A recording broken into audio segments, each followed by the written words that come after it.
used to play a lot of video games when I was younger. I'd be pretty obsessed. Either multiplayer ones or RPG ones, and I think the multiplayer ones satisfied my sense of competitiveness, always wanting to be better, and the RPG ones helped me feel like I was exploring new places, meeting new people, and living a life I wasn't living. Video games are just meant to simulate life, but in reality, the time you spend on them, you actually just end up replacing your life. Now imagine if you used the strategy that you have to use for video games, your sense of competitiveness, your sense of adventure. Imagine if you used all of that in real life instead. Imagine how far you'd get. Imagine the things you could achieve. Because you're satisfying it with quick dopamine hits when you play games. Going 20-1 on Call of Duty, like collecting a legendary weapon in Skyrim.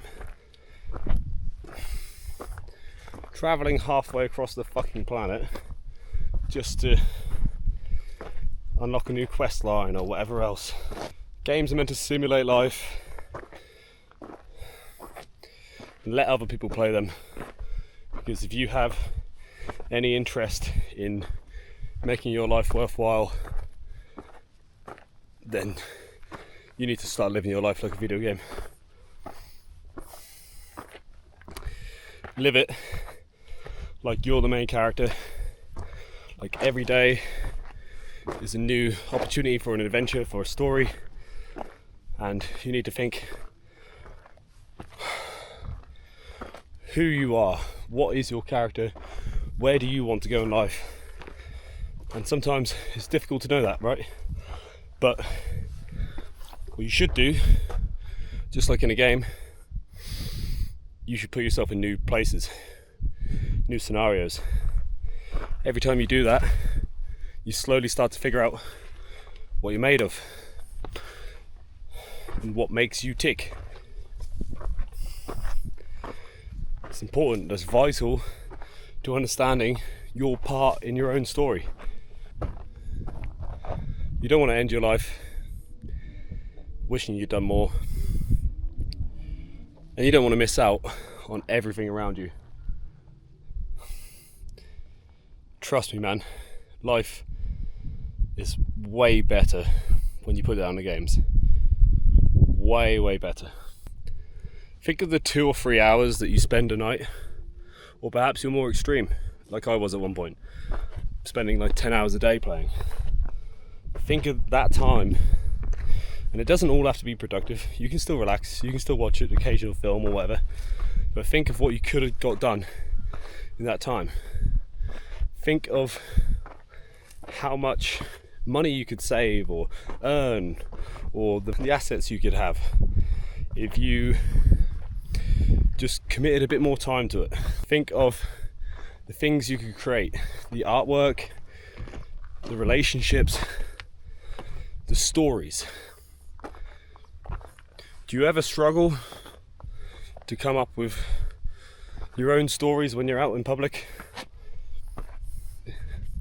Is it because you don't go out enough? More than likely. Do you ever struggle to interact with people? Do you know why? It's because you're not interacting with people when you're online.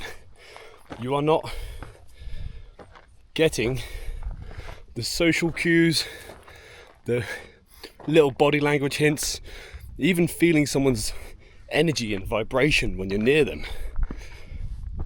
Now, you might believe that's bullshit, but there's definitely something about being close to someone where you can just resonate with them. You don't get that. I know you have friends on your games. I know you have good times. you play with them, and you have a bond with them. There's so many people out there, and life is always worth living, and connection is everything. Feeling connected to people, being in the presence of people you love can make you feel the ultimate form of happiness. You need to remember that although you have a camaraderie and you and your friends online are probably all in a similar situation, all addicted, all maybe not very happy in your life, and you're all escaping. You're all escaping into an alternate world where you can be whoever you want to be, and you can be as strong as you want to be and achieve as much as you want. I encourage you to try it in real life. Live your life like it's a game. I did the same. It took me a while to put down the video games. In fact, I occasionally keep going back, and I don't think it's a problem if it's in moderation. But if you're every day, and if you're like sort of can't wait to finish work and play games, or you wake up and you start playing games and you play games all the way through the night, then you're gonna need to help yourself. You're gonna have to get out of it. There's no one else to help you. There's not much out there for people who are addicted to video games. You've got to do something. Do small things that are positive. Put yourself in new situations. If you don't work out, get your ass to the gym. And if you don't like the gym, find a sport. That way you'll basically be playing video games and working out at the same time. You're having fun whilst working out. Go out for walks. Explore your adventurous side. Try and save up some money. Invest in some equipment for something that you want to do. Buy yourself a new guitar, some cameras, blah blah. Make sure you are learning something new every day, and that you can see your own skill tree slowly leveling up. This will build up your confidence. This will give you stories to talk about, and the fact that you're going outside every day will give you more confidence in your own social interactions. I know what it's like to be anxious, to be depressed, to be socially awkward. Because when I went through my worst period of playing video games, I'd become all of that. I really didn't know. I really lost touch with myself and stopped being who I am and who I was meant to be. And I guess my online persona would have made me feel great in my free time, but whenever I try and interact with people, I wouldn't have stories to tell. I would struggle to tell them what I did on the weekend because I didn't want to tell them that all I've done is play video games. I was terrible with women. I wasn't meeting them. You've just...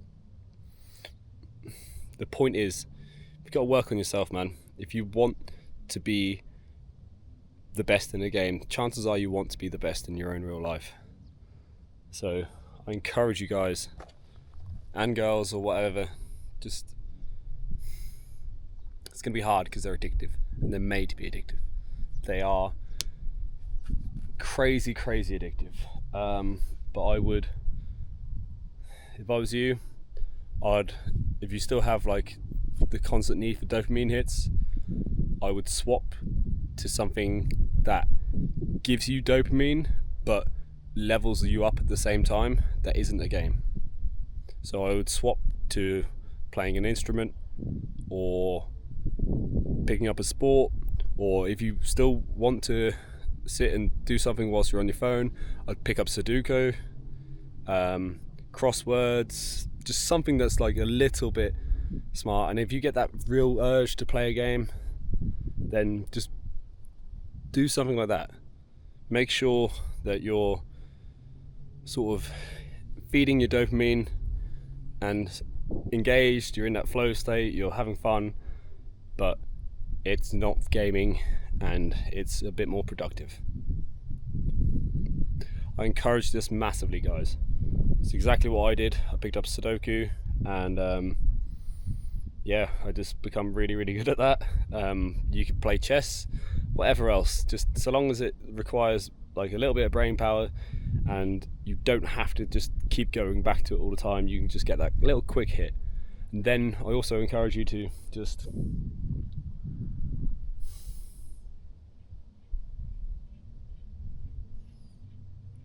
explore, man. Put yourself out there.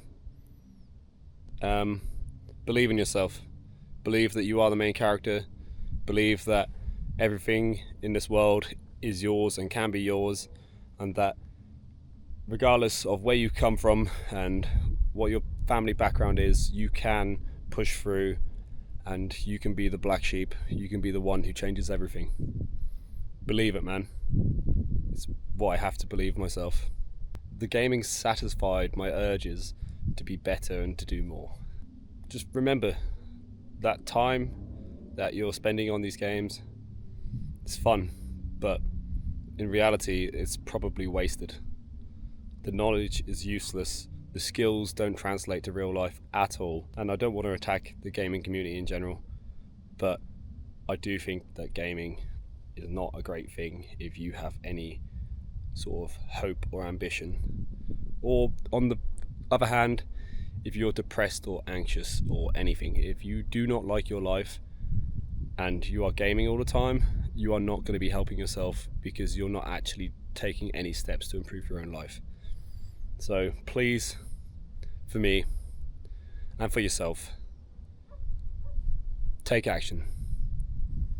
Put down the games, change your life.